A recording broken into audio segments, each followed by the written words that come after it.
Today I will talk about immodesty, which is the curse today.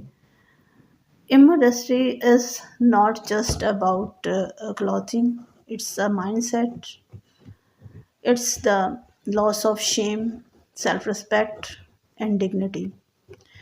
In earlier times, modesty was considered as a virtue and signs of dignity. Today, sadly to say, immodesty is often promoted as freedom, confidence, and modern thinking.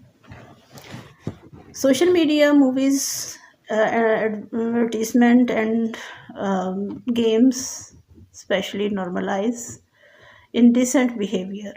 When modesty disappears, respect disappears. Immodesty leads to moral decline, weak family system, increase the harassment and crime, loss of inner peace. A society without modesty becomes restless. A global survey in 69 countries, 69 low and middle income countries, found that about 6.9% of adolescents aged 12 to 15 have ever had sexual intercourse.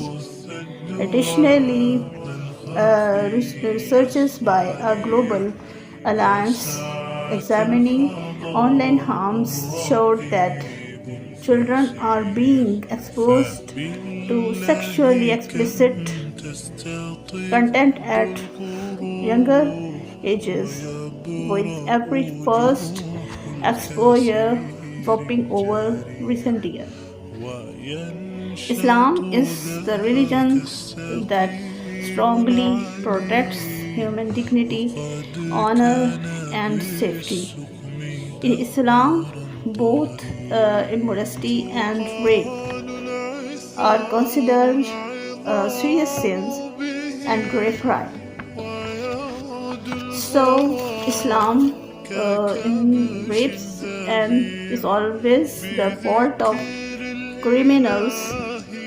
In Surah Al Isra, Allah says, ayat 32, Allah says, don't go even near adultery.